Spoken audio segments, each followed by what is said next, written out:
I went to Costco today. It was a freaking zoo. Was it There was, really? I've never seen more people at Costco And All then than right, just now. we're live. Welcome to paraglidingtalk.com. I'm your host, Robert Michiels. Welcome. Glad that you're here. I hope you have your safety mechanisms on because we don't want to get sick. good thing this thing's virtual. Yeah, this is virtual. I feel safer already. At least I got my ears covered. Yeah, that's right. All right. Well, I am glad that you're here. We're messing around tonight. We have a special guest, a very special guest. Max Marien is with us tonight, and I am stoked. I love having him on the show. He's been on the show a couple times. He always brings something good to the table. So cue the excitement. Max is with us.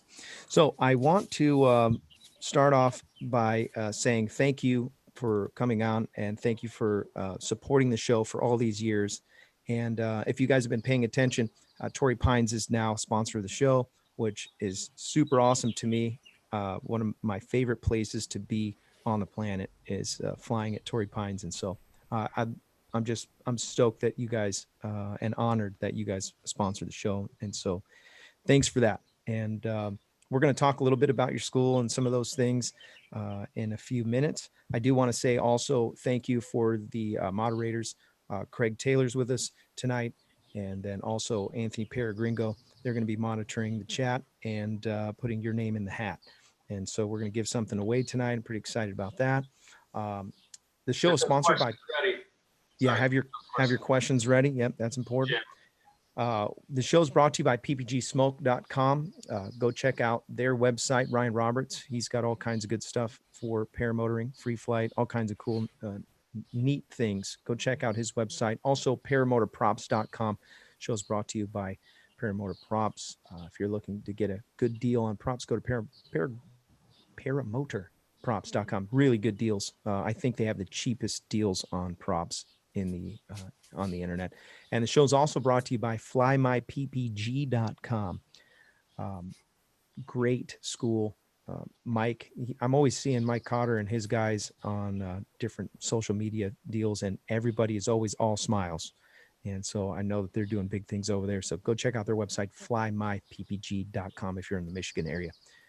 We'll get to this, some more sponsors here in a second. Thank you so much for coming on the show, Max. I really appreciate you taking the time to come on.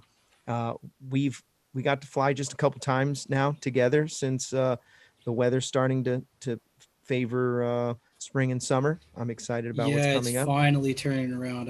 I'm so excited that we're finally getting some decent weather here in SoCal. And I just wanted to say, hey, Robert, thank you very much for the show. I'm happy to be a sponsor, and I really like everything that has been happening over the last couple weeks. It's really picking up some steam here.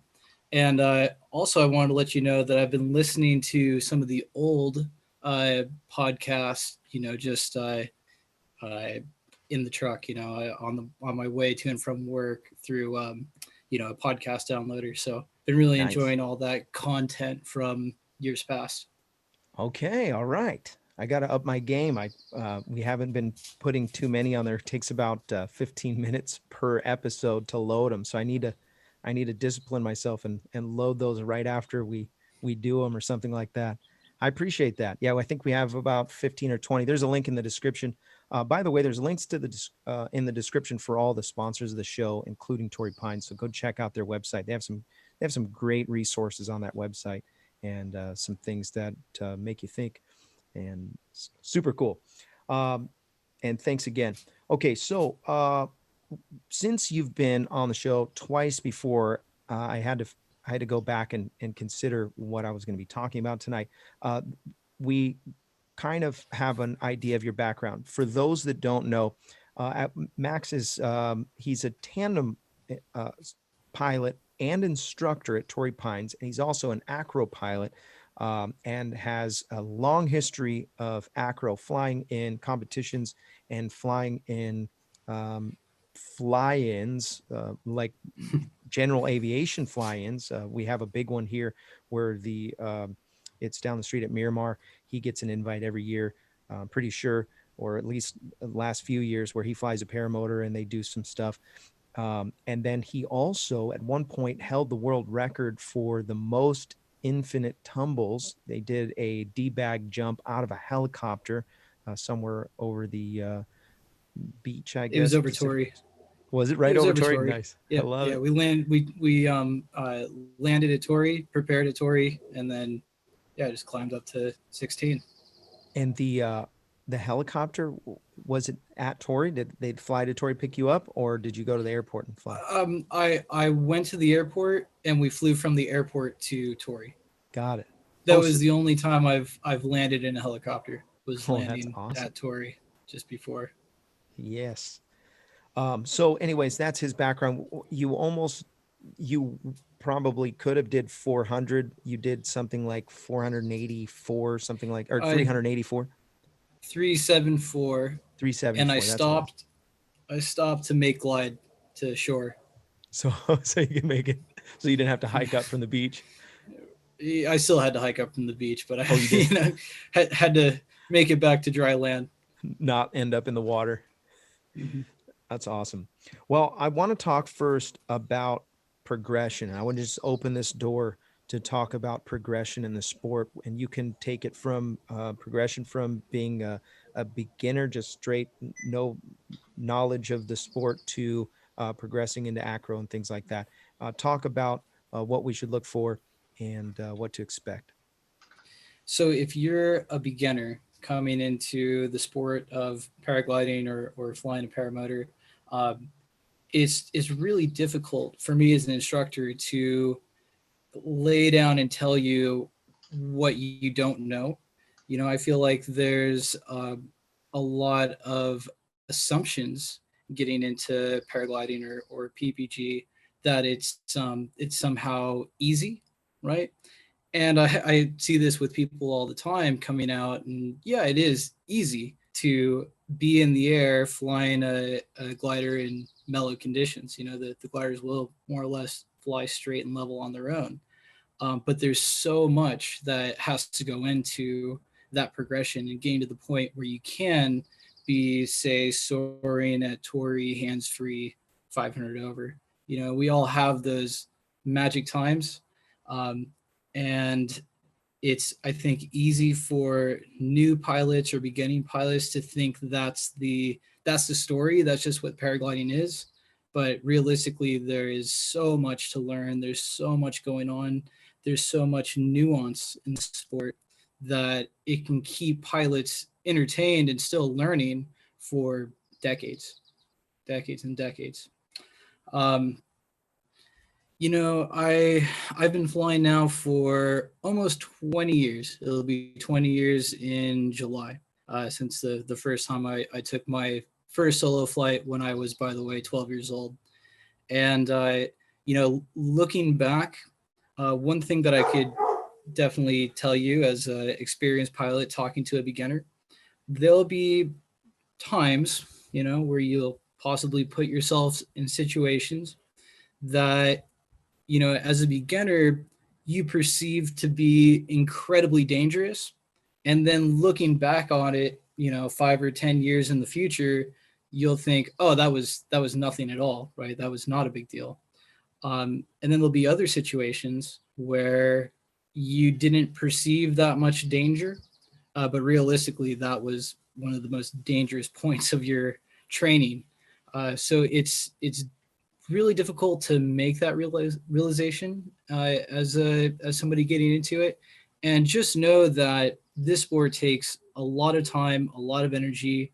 Uh, Realistically, people are not meant to fly. People do not have any innate abilities to be airborne, and so everything that we do is based off of knowledge. So the more wisdom, the more knowledge you can seek before you actually even take your first steps towards training, towards your first flights, the more knowledge you have coming into it, the better off you're going to be. Well said. Thank you. What are the most common mistakes that you're having to deal with brand new students? And then I'm going to ask the same question about the older guys, the guys that have been in the sport for a little while. Yeah, definitely. Okay, so you know, kiting, right? Uh, a lot of people look at kiting in a negative light, and it's unfortunate because kiting is flying. When you have the glider active at all, flying, kiting overhead, a portion of your weight is being carried by it, and so you are actually flying. Your feet just happen to be on the ground, and because of that factor, because there is the factor of you applying pressure and running and moving, it makes it more difficult actually than flying. When you're off the ground, gravity takes over, your weight is consistent, and so the glider has a means of stability. When you're kiting, first thing is you are actually flying the aircraft in a much more confined space. So you could consider it to be a type of proximity flying. And you need to control the pressure that you're putting against the wing to accelerate or decelerate, as well as moving, left and right or forward and backward to shift to balance to stay underneath the canopy. So kiting is flying. Okay. The other thing that I would, advise to my students, and I always kind of give this pep talk, usually before they take their first flight, if not during the first few flights, the transition from kiting to flying and flying to kiting is really one and the same. So that means launching and landing. It's all really one clean motion. And where beginners tend to struggle is we tend to have some disconnects, right? So we as beginners will learn to kite.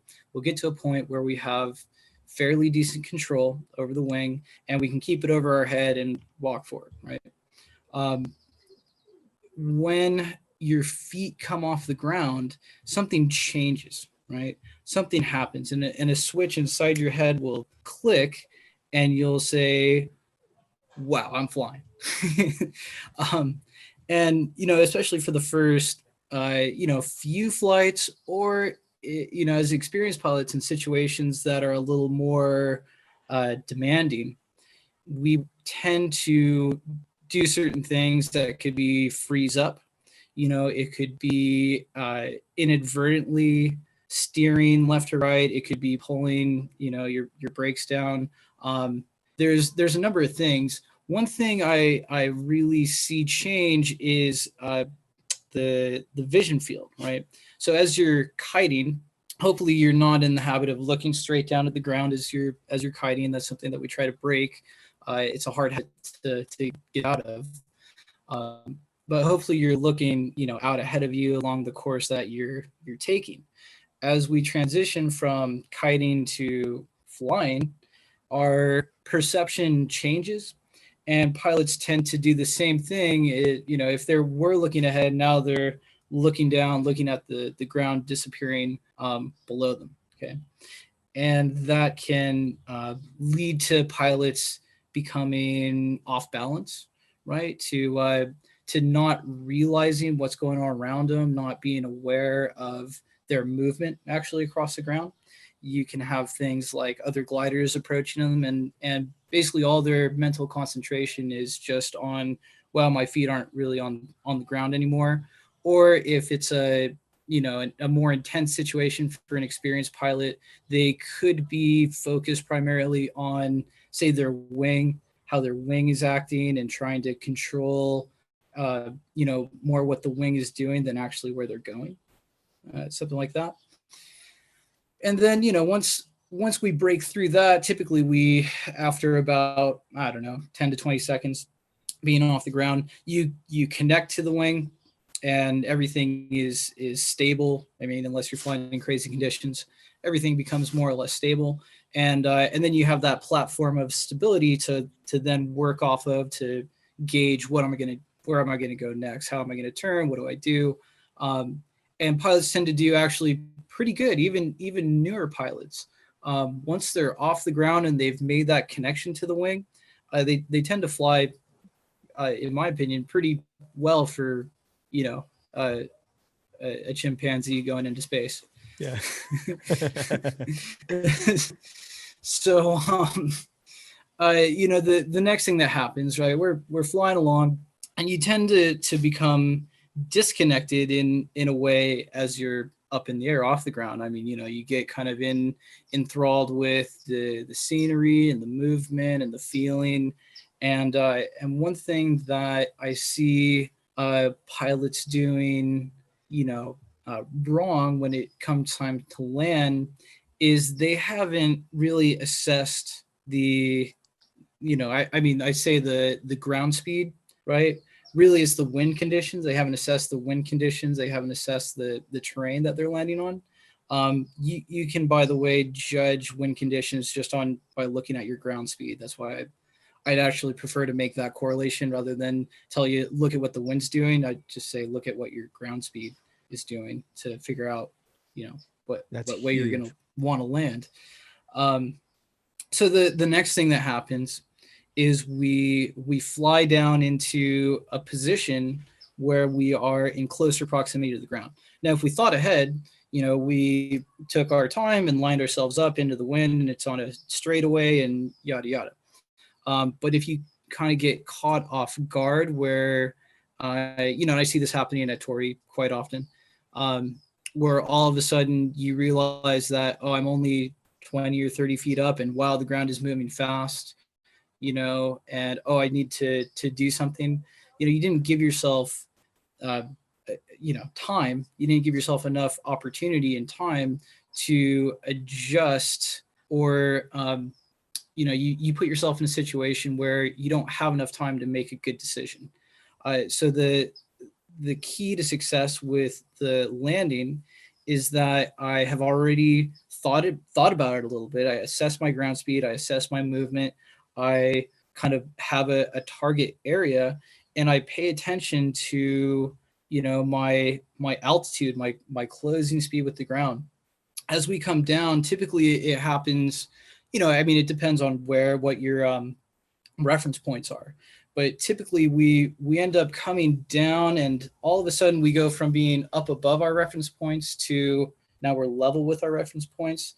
Now all of a sudden we realize what our speed is doing, what our movement is doing, and then we tend to panic and make a reaction to that stimulus. And what I usually see pilots doing, and you'll have to tell me if you've ever seen this, Robert, is at Torrey, they come in along the same approach line from the north face. They'll come in, downwind past the RC mound, regardless of their height, regardless of what the wind is doing. They'll just come on the same path that they're used to making their approach at. And we forget that when we're flying at Torrey, we forget that there's only lift on the cliff face. There's really only lift there. Yep. Everywhere else you're going to be going down. So all of a sudden you find yourself going kind of cross downwind and uphill into the area typically right behind the RC mound. And as somebody who's been at Torrey for 20 years, I have seen hundreds, if not in 1,000 plus of the exact same mistake made over and over and over again, where guys just pick an approach path, they stick to that approach path no matter what's going on, and all of a sudden they find a situation where they're going downwind uphill or cross downwind uphill. Now what was it, 2 days ago where it was good? Yeah, or 3 days ago. It was like almost 5 it days now. Oh, was it? It's It horrible. just seems like it was such a good day, I know. Anyways, I took one of my students' wings out to do a demonstration, and the demonstration was basically to tell you that landing exactly into the wind is less important than landing in control and reducing your closing speed with the ground, right? So if you think about it, a paraglider is fairly slow. Top speed's like a whopping 30 maybe, and stall speeds down around 12, 11, maybe a little more, 13, 14. Um, it, you know, you can sprint right around 15, 16, maybe a little more, 20 miles an hour if you're real athletic. And, you know, you can deal with forward motion. You can run it out if it's, you know, if there's no obstruction in front of you. Um, but what you can't really deal with all that well is coming down hard. You know, Right. if you're moving fast and coming down hard, that's worst case scenario, and that's typically what we see in landings gone wrong, where pilots will try to force a turn into the wind low. That, you know, they're taught over and over, land into the wind, land into the wind.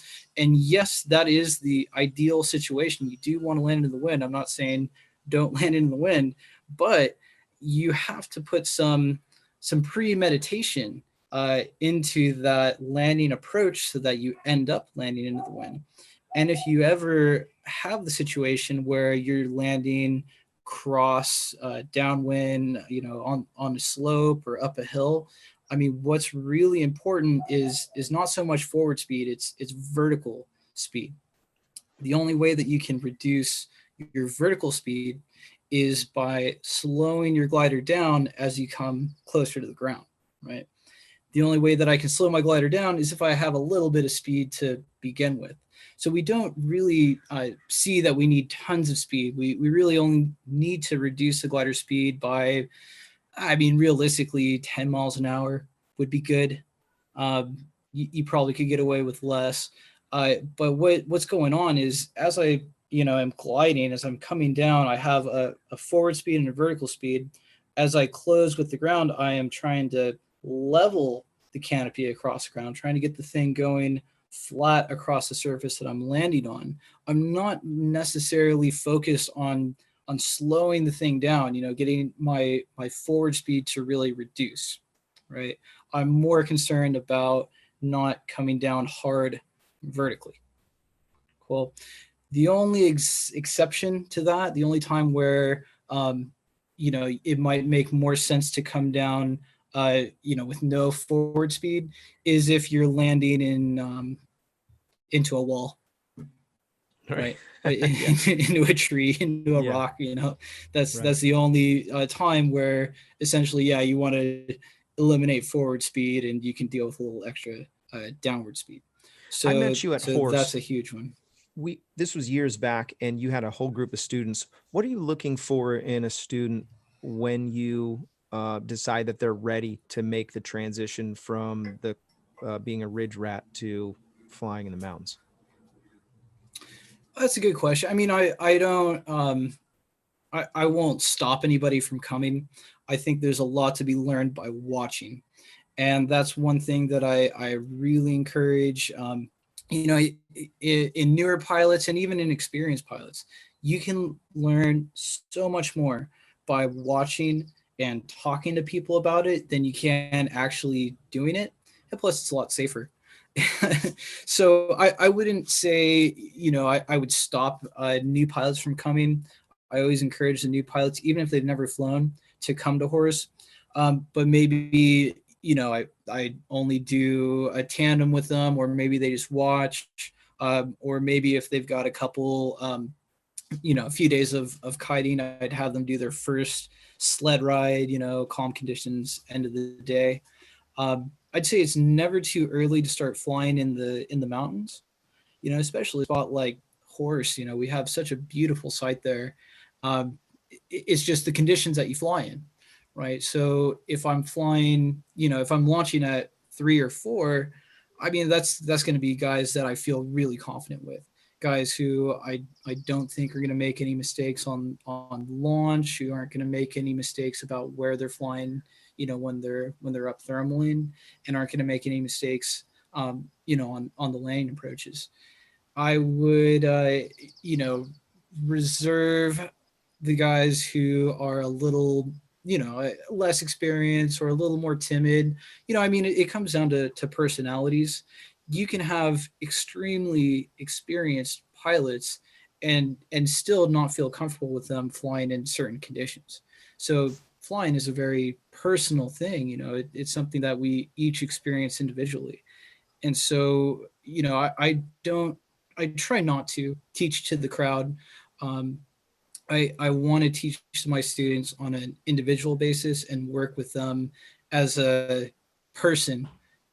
And that's why I really don't do like groups, intensive, whatever P1, P2 training courses. I more just take individuals and work with them on a daily basis. I mean, I won't say that I work with people one on one because I'll have several students and several different skill levels, and try to work with each student. At least give each student some time depending on what they need. The newer ones tend to take a little more time. The more advanced ones, it's more like, hey, I want you to go out. I want you to practice whatever, figure eights, 360s, do some big ears, use your speed bar, stuff like that, and then we'll go through a debriefing afterwards. So depending on the person, I'm teaching the skills that person is going to benefit from the most. Hey, Max, on that topic of new pilots or new students, a question from the chat, got quite a few of them, but I'll just do this one. Mark P, what are the most typical hidden dangers the events new pilots don't recognize as being dangerous? Oh man, yeah, good question. There's so many. I think just awareness level. So when we're new to something, we tend to just do what we tunnel vision, right? We only focus on what's directly ahead of us, when realistically we as pilots need to learn to look at the full picture. Something that advanced pilots all do, well, I don't say all, but something that advanced pilots do is they paint a picture in their mind of what's going on around them. So that might include things like the traffic, but also the terrain, their safe landing zones, and what the air mass is doing. Where are the thermal trigger points? Where's the ridge lift? And it's something that experienced pilots will do quite readily after they've, I don't know, had a year or two of experience, kind of generate this mental map. And so as a new guy, you tend to have or even in new situations, not even as a new guy, but you tend to have very strict kind of guidelines. One thing, like just to give you an example, like let's say at Torrey, somebody is going to fly and land on the beach, so pretty simple flight. You make one or two turns and you line up. By the way, when you line up, you want to line up either going northbound or southbound, depending on what the wind direction is, right? Because it's always a little bit cross one way or the other.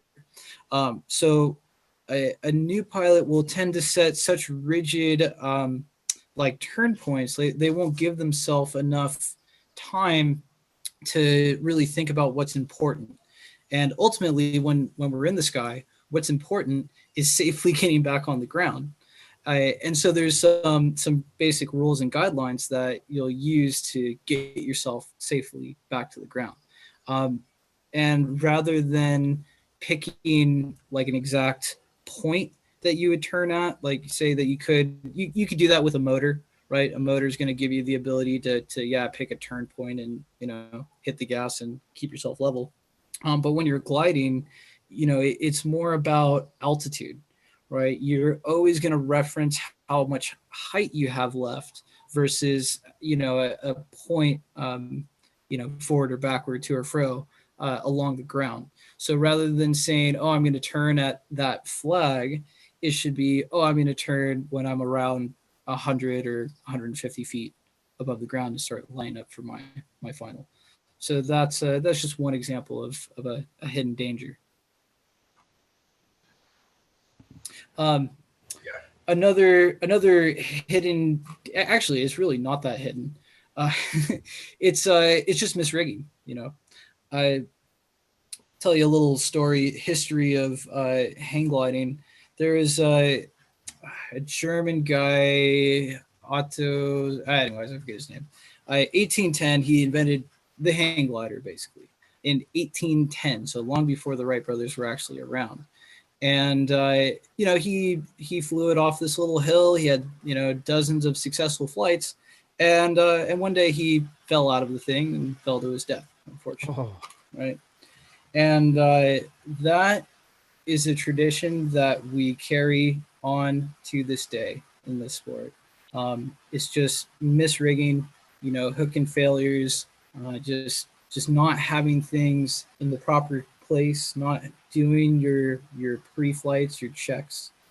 So realistically, if you stay attached to the thing, you've got a much better chance than if you don't. Or if you have, some problem, arise because of a misrigging failure. And I'll tell you my own personal story. So I'm drinking a Sauvignon Blanc tonight. This is from the New Zealand wine region, Marlborough, right? From Costco, which was a madhouse today. I thought you were going to say you brought that back from your trip.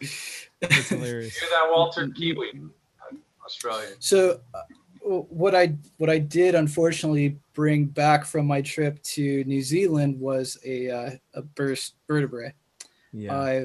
Basically what happened, the story goes, I was on launch, doing my pre-flights. While I was doing my pre-flights, I was BSing with my buddy, talking about how great the day was and, how we're going to get up and go here and there. And, my wife was also filming with her phone, right? And so there was a number of factors that that led up to things going wrong. I mean, I can't blame it on anything aside from myself, but ultimately, I launched with a brake misrigging, just wrapped around the riser, right? And think of that if you guys have been flying for a while, how many times has that happened to you, or how many times have you seen that happen? Just the brake wrapped around, and usual protocol for me at Torrey would be, yeah, no big deal. It's smooth laminar air, whatever. Just let it go and grab it again. And it was as I let the brake go, I was about, I don't know, 20 or 30 feet off the ground. I took a huge deflation as I came into the lee side of the thermal, which, by the way, I was going right forward deliberately.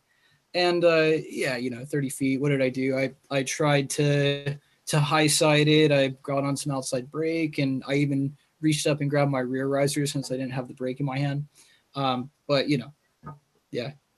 didn't get it fixed in time. Ground came up. By the way, I was wearing one of those old school reversible airbag harnesses, for traveling. So not the best thing to be pounding into the ground on. And it, honestly, it wasn't that bad of an injury. I didn't have any surgery. I just had to wear a back brace for 4 months, and I healed. And now it's been, a little more than a year since that happened. Wow. But that's a really, really tough lesson learned the hard way, and Yeah. a lesson that I've seen so many people make the same mistake. I've seen accidents as a result of that, or that or similar mistakes being made.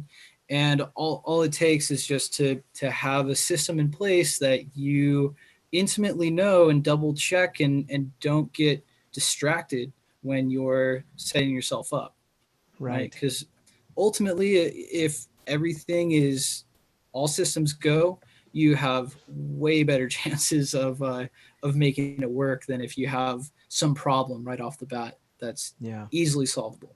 So a call out for all you guys: just remember, double check everything. Do Yeah. your all systems the same way every single time you do it. Diligence.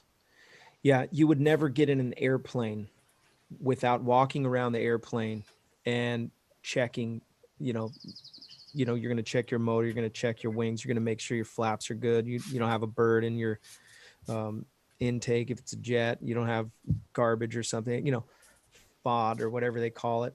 But by the way, we're kind of past the half hour mark. I want to give something away. We have a wheel that we spin. Your name's been entered into the wheel. Craig Taylor is taking over for Sean tonight to spin the wheel. And this show is brought to you by Tri-State Skywalkers. If you're in the Indiana or Kentucky or Ohio area, you can reach out to Brandon McCloud.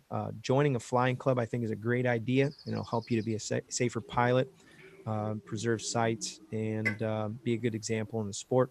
If you're interested in joining the Tri-State Skywalkers, you can follow the link in the description, reach out to Brandon McCloud. And the show is also brought to you by iFly Indiana Powered Paragliding. If you're interested in getting into paramotoring, no better place to get proper training than iflyindiana.com. Kevin and his team will get your feet off the ground. That's iflyindiana.com. We ready to spin the wheel? What are we giving away tonight? T-shirt? Let's do a T-shirt. I know we talked about doing a logo thing. We'll hey, you can give away a Torrey T-shirt. How about? Oh, really? Give away a Torrey. Yeah. All right. We'll spin it twice then. Let me get my paper out here so I don't miss my names. While we're prepping for that, a couple questions in the chat. Chad B and Jim CR120.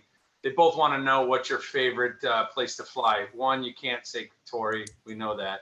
But also, where's your favorite East Coast free flying site? Oh, tough question. I've never been to the East Coast and flown, so I guess I've been to Florida a couple times to go to Disney World. So, yeah, Florida, definitely. I'd say that on the East Coast in general, it's a little more power friendly and a little more maybe hang glider kind of tow operation friendly. I know there's some great sites. I met some guys that have come from various places on the East Coast. I've just never personally flown over there. So to answer the other question though, my favorite way to fly is to do aerobatics, right? So I'm an acro guy. That's what I really love doing. The best way to do that in the United States is by tow, right? So it's a lake, lake thing, right? You go out to the lake, you take out your boat, or Torrey has two. We go and we do SIV clinics, and that's really for me the funnest way to fly, because you're towed up to altitude, 10 or 15 minutes on the line behind the boat.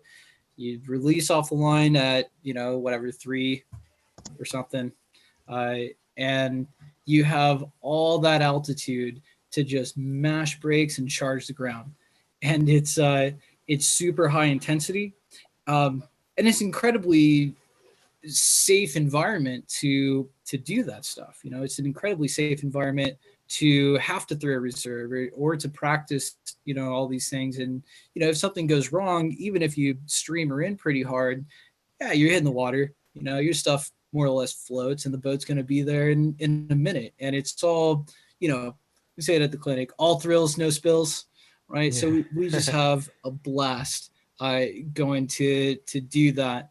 I would say, it's unfortunately a little bit pricey to fly that way. It's just the cost of hiring drivers and paying permits and insurance and all that good stuff. But it's really what I like the most. And nothing is better than, having 10 minutes on tow, 3 minutes from $3,000, to back on the ground, and have everybody stoked to, basically everybody watching you, everybody stoked when you come and land. So for me, that's almost in a way like an acro competition. It's just an acro competition for my GoPro. and the 10 or 15 guys that happen to be there hanging out, doing the same thing. So that's my favorite way to fly. Let's spin the wheel a couple times. So the first time we're going to spin it for a Torrey Pines t-shirt. Everybody see? Yeah. Yep. It's in there. You'll have to hope that I did okay. So here we go. Good job, Craig. Look at that. It's full. I mean, It's I don't full think to the top. I don't think I missed many. Any, I meant. That's a tough job, man. Graz Air. Won a Torrey Pines t-shirt. Graz Air, congratulations. Graz, what I would like for you to do is reach out to me through the website, paraglidingtalk.com. Go to the website and then go to the contact section, and then reach me through the contact section. Let me know that you want a t-shirt, what size you wear, and then I'll get a shirt from Max and we'll send you one. Congratulations on that. Let's spin it one more time, this time for a paraglidingtalk.com t-shirt. Here it comes. What does Sean say? Winner, winner, chicken dinner. Winner, winner, chicken dinner. Gotta miss Sean's enthusiasm from the wheel. I know. Where's he at, man? He's out flying probably still. Kelby Cox, congratulations. Kelby Cox, you are the winner, chicken dinner. Congratulations on that. Shirt. Oh, you want a Torrey shirt? I do. They are, are they $20? Well, you better go buy me one. I'll give you one. I'll give you a He t-shirt. said, Yeah. he said he'll give you one. I'll just come pick one up next time you're in town. He or said, next time you pick come one out to up the next Torrey. time you come. She never comes. Hey, it's only because you tell me not to. No, I don't. Try and lie. You're like, no, you're gonna be bored there. Can somebody mute me, please? It's Mute true. You will. She will be pretty bored there, just watching us fly around all day. I know, right? One day we were there and she was chilling with me. And oh, by the way, Kelby Cox, reach out to me through the website contact section. Let me know your shirt size. I'll send you one. She's sitting there relaxing, and then she wants to come talk to me. So I was like, oh, and I turn the GoPro on subtly, and I go, hey, babe, what do you think about, maybe doing a tandem? And I grabbed her because I was still attached to the glider. And I acted like I was going to just take her and like try to run. And she wasn't really understanding what was going to happen for a second there. And she was like, no! She's not ready for me. I do want to get my tandem certification eventually. This might be the time to try to do it too. I don't know if, yeah. Hey, that's We got good. some time. I'd like to get my tandem admin certification, hopefully this year. Oh, nice. So you can be in one of my first clinics, buddy. And be my Okay. test, my guinea pig. Yes. I'm so down for that. Let me know. Actually, seriously, as soon as you know, then let me know. And then we'll get that rolling. All right, That's I'll awesome. let you know if I set dates. I'll let you know. Okay. Just so you know, and everybody listening knows, tandem operations are very serious business. And if you are interested in learning to become a tandem instructor, it's really critical that you have it together. You know what you're doing. You're a skilled pilot, and you trust yourself to take somebody else's life into your own hands, because that's really what you're doing. I would not give a tandem instructor rating to anybody that I didn't feel comfortable sending my mom up with. And I love my mom very much. So I would not give you a tandem rating unless I was going to say, okay, mom, you're going to go fly with Robert Michiels. Nice. That's a good point. My instructors, I thank them so much, but they made me take my wife and her mother. Yeah. That was Heck tense fun. That's awesome. Yeah. I'm reading in chat too. The other thing that I've also realized over the years of doing tandems is that I'd almost prefer to not fly with people I really truly love or truly care about, like my mom, my wife, my daughter. I think there is something about that. I'm not saying that I don't, because of course I do. But I always feel, especially flying with my daughter, very concerned for them, and to the point where it's almost distracting. And so I do fly with Ariel, but just very sparingly, and I always remind myself of that. What I actually really worry about with her flying is the equipment, right? And it's actually Right. the same fear I had when I was brand new, which is just not trusting the buckles, right? Not trusting the carabiners, not trusting the systems to actually do what they're supposed to do, even though that's a very irrational fear once all systems are go. I realized that it's the same fear I had when I learned to fly. Like I just didn't trust the straps, the buckles, all the little connector pieces. So flying with a loved one can add a distraction factor that you just might not really realize until you're doing it. I love it. What do you see? Where do you see the sport in the next, say, 10 years? It's going to evolve into something else completely. We're no longer going to have paragliders. It's going to be, this big bird wing hydraulic costume outfit that you put on and jump off the cliff and, fly around like a bird. No, I don't know. I think it's going to more or less, take the same sort of course that hang gliding did. If you look at, where hang gliding is modern day, and where it was, when it was in its heyday, there was a lot of production, a lot of R&D, a lot of new advances, a lot of new things coming out. But you sort of get to a point where, it is what it is, right? So, and it's already, I think, there for the most part. You look at a comp glider, you look at any of the brands, there's little tweaks, little things different, but for the most part, they're these big, long, skinny blades with a million cells and, razor thin wires that you're hanging off of. So Right. that's kind of what it is. I don't think that's really going anywhere. That might improve just in little millimeters over the next decade, but I don't think we're going to see a huge jump in performance. What do you think holds the sport back from explosive growth?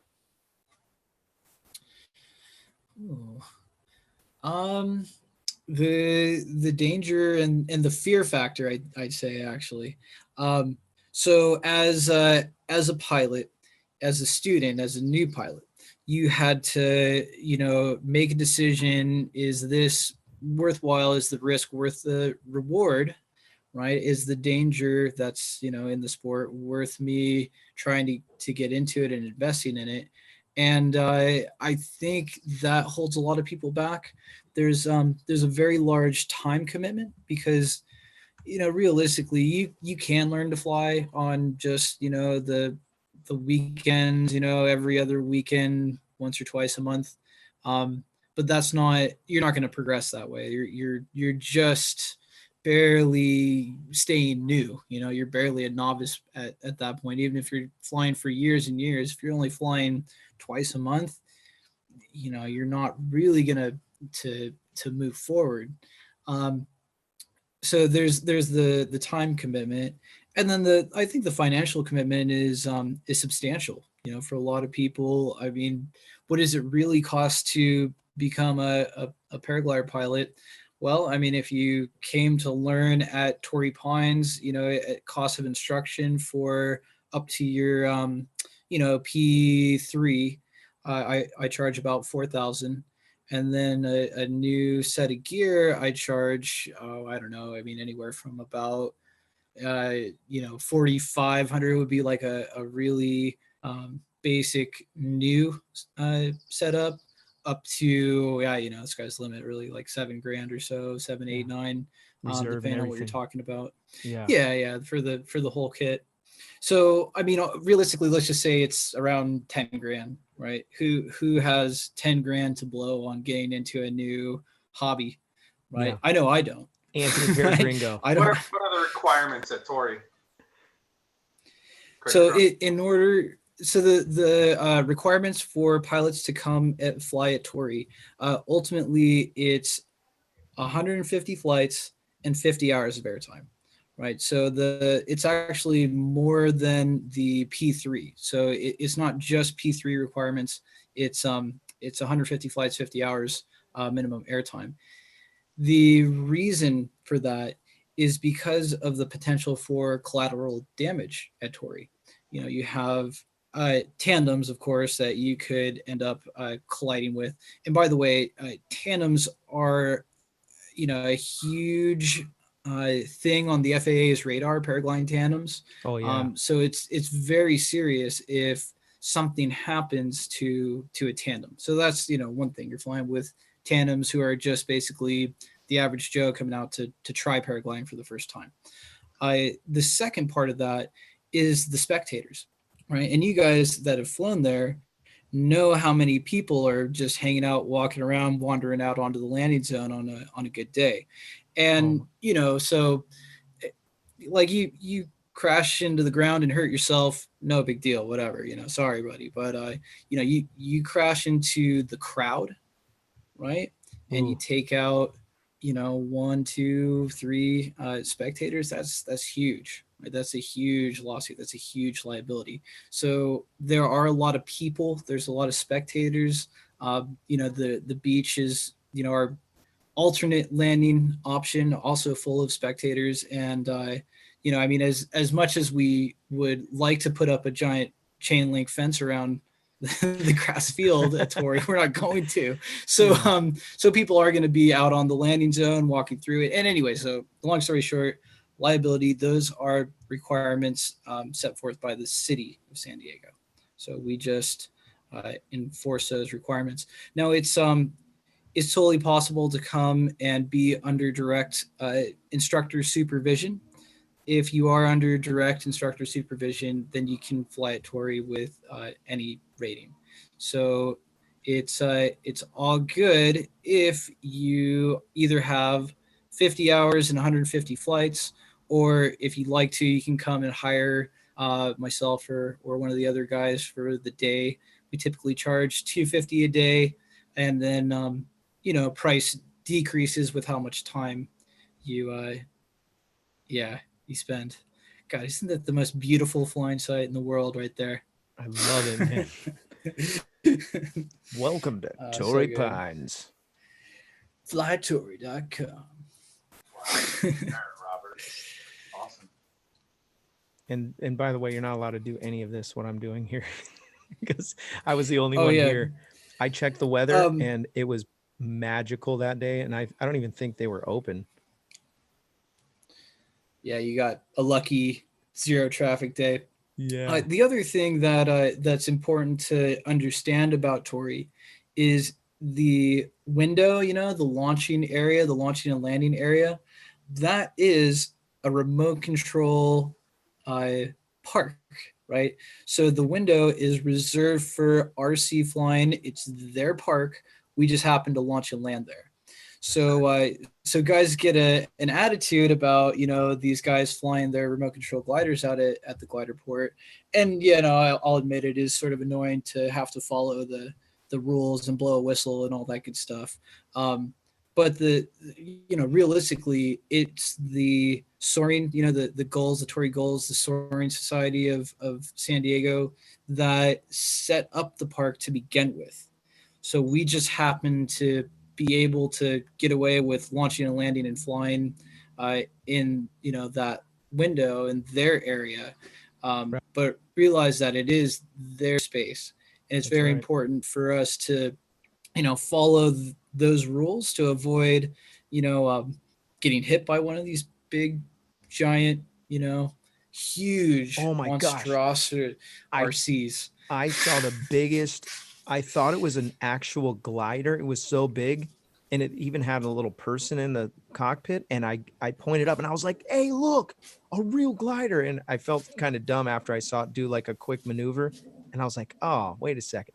But the wingspan, I want to say it was probably close to like 10 feet, 12 feet. I mean, it was massive. And the fuselage, huge. They fly up to half scale. So you know what half scale is? Yeah, that's half the size of a real one.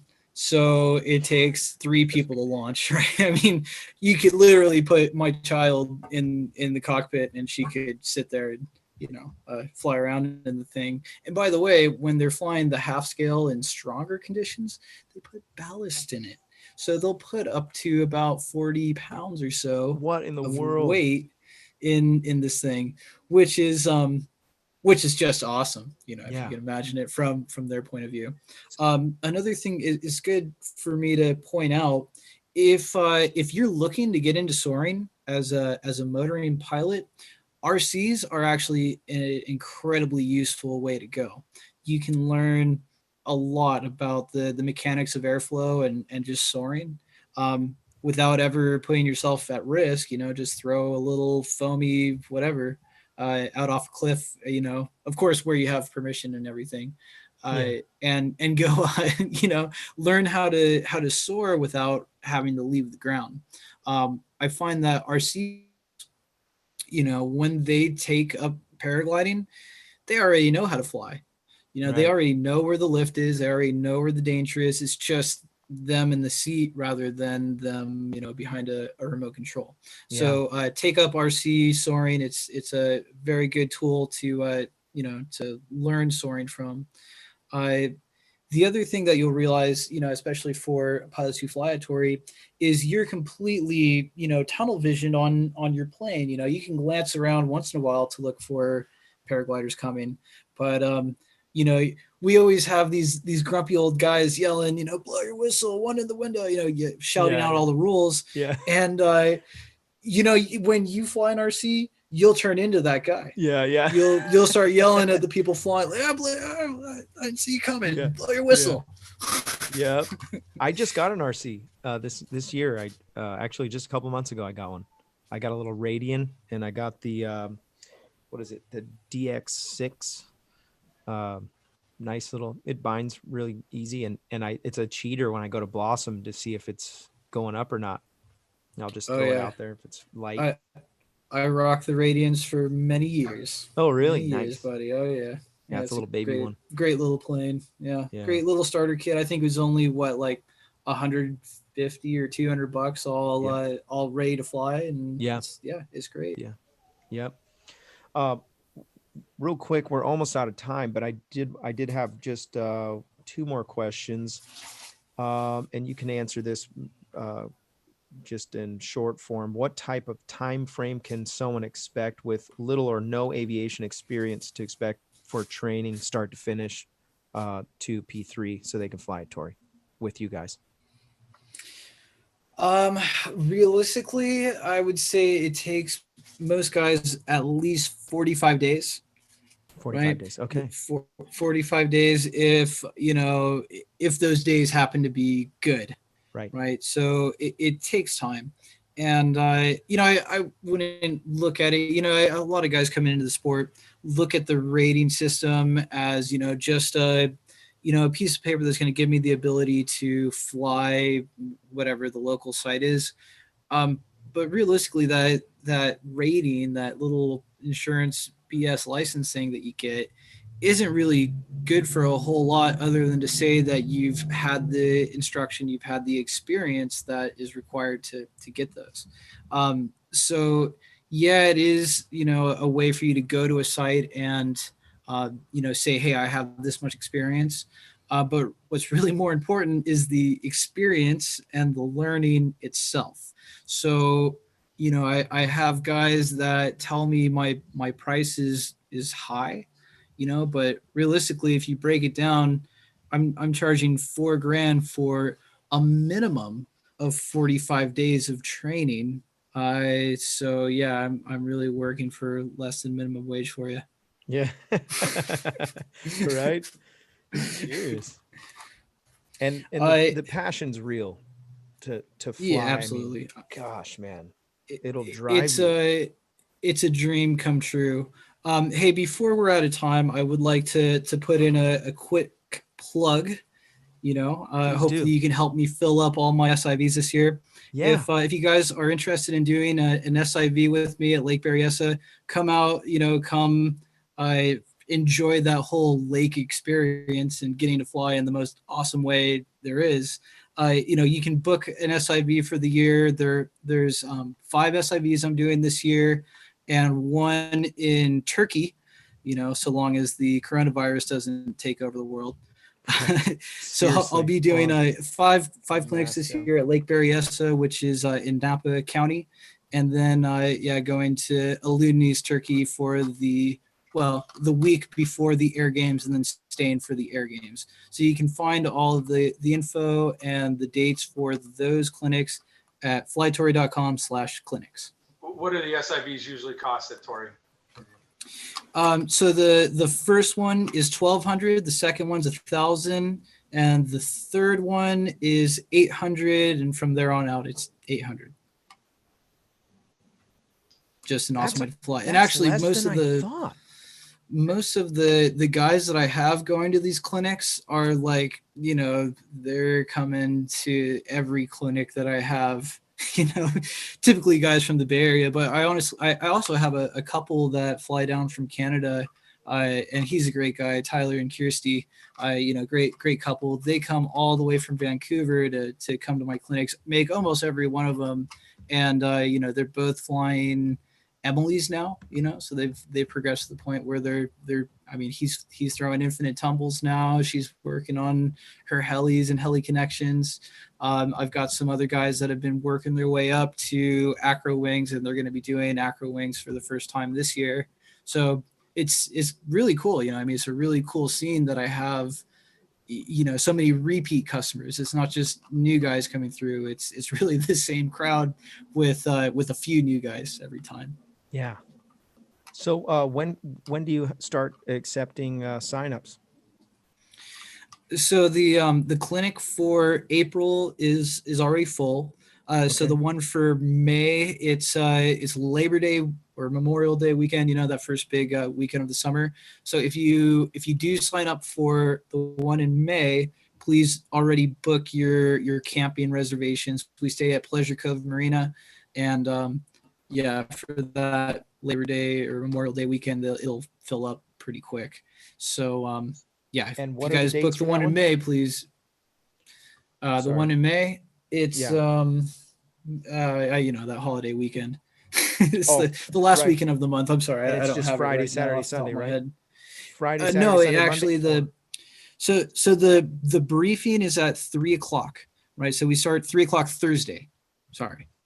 3:00 Thursday is where we do the briefing. That's where we actually check reserves and go through, the next day's, maneuvers and everything. Do our full briefing on Thursday at 3:00 at Pleasure Cove Campground, cabin number 6. If you have already been to a few clinics, and for all my guys that are hopefully watching this, you're welcome to come for the Broto Day, which is typically Thursday. We might do a Wednesday, lazy Wednesday session where we're getting things dialed in, but definitely Thursday we go out and hit it in the morning before the briefing. So for, my locals, my guys, who you are, come out Thursday morning if you can, or even Wednesday, we'll be there. Nice. Brotos. I like that. Oh yeah. Just got to buy some gas for the boat. Broto. Yeah. Nick Griffith, I don't know if you know him, but he wants to know if there's a bunny slope for beginners at Torrey. I'm assuming you know. we use the hill. So we train, we kite in the landing zone.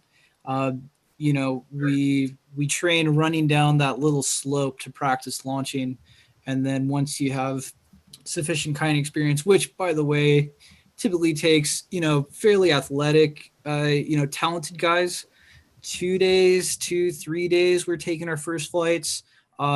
Less talented athletic guys 5, 7, so I do spend a lot of time with my guys kiting before we ever do fly, and we practice launching there on the hill, on the slope there at Torrey. Which, by the way, if you guys are visiting pilots, if you ever come to Torrey, I encourage you to do that yourself. I actually do it when it's not flyable. I'll just blast down that little hill and see how far I can get, because it's a very flat hill. It's not like a big steep drop off. So you do have to have a really controlled, sufficient launch to have a good mini flight off the little hill. That's fun, man. I love doing that. Yeah, I love Torrey Pines. What a great place. Thank you again for coming. Is there any other questions in the chat that you wanted to get to? There's a lot of them, but we got to most of them. Some of them were already answered, and Right. some were kind of a couple of repeats. But Got it. Well, we're going to go to the after show. If you're a Patreon supporter, you can come and shoot the breeze with us for a few minutes for the after show. And really appreciate everybody that's been watching. I think we peaked out at somewhere around 100 people watching.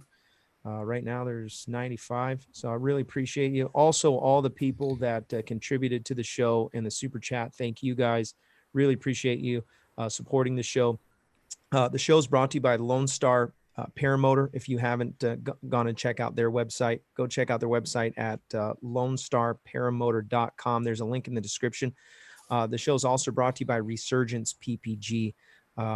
If you're interested in supporting our men and women of uniform, you can make a tax-deductible donation to Resurgence PPG. You can go to the website at resurgencepppg.com. And by donating, you're sponsoring those who have put their lives on the line for your freedom.